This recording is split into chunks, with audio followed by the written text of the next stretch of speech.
Çıkın git. Evet arkadaşlar, bugün sizlerle birlikte oyun oynuyoruz. Oyunumuza giriyoruz ve oyunumuzu inşallah beğenirsiniz ve kanalıma abone olmayı unutmayın. Abim kanalda abone olmayı unutmayın. Bildirimleri açmayı da unutmayın. Ve bak, bir abone var hala. Abone olun. Bir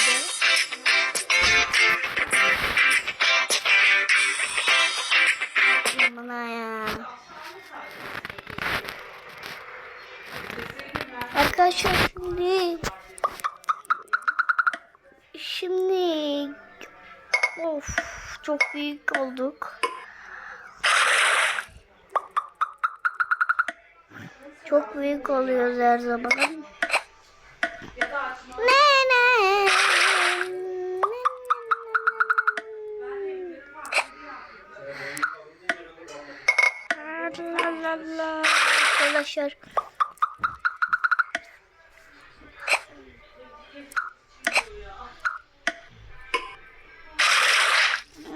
Arkadaşlar şimdi yapacağız.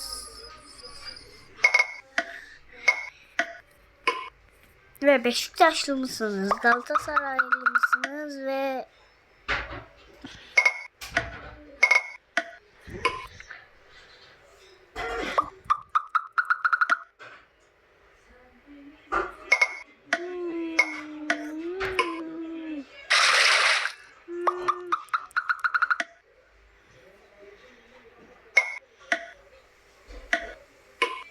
arkadaşlar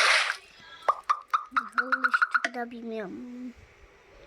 Bu çok zor arkadaşlar. Vallahi şu nasıl çıkarayamazsın.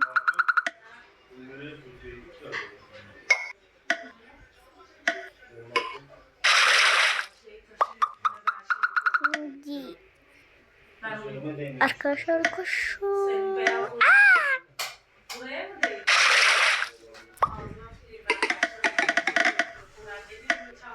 Şampiyonu ya.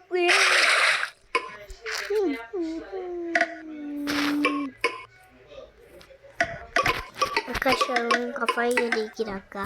Duracağız.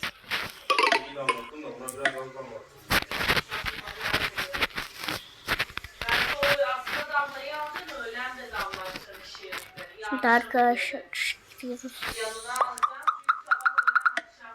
Yıka dedi ya.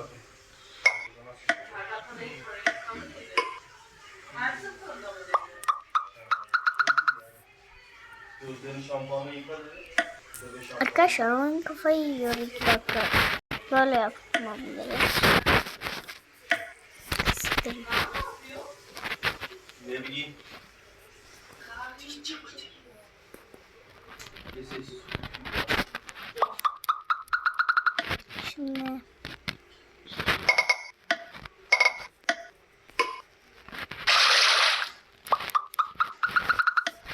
Şimdi arkadaşlar zor geldi.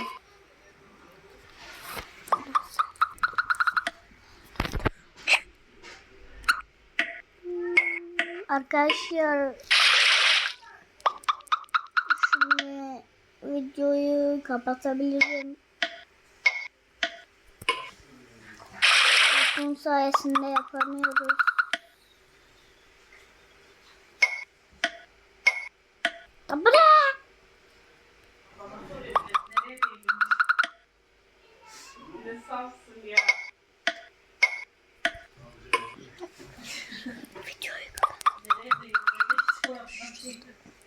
Arkadaşlar videoyu kapatıyoruz. Görüşürüz herkese.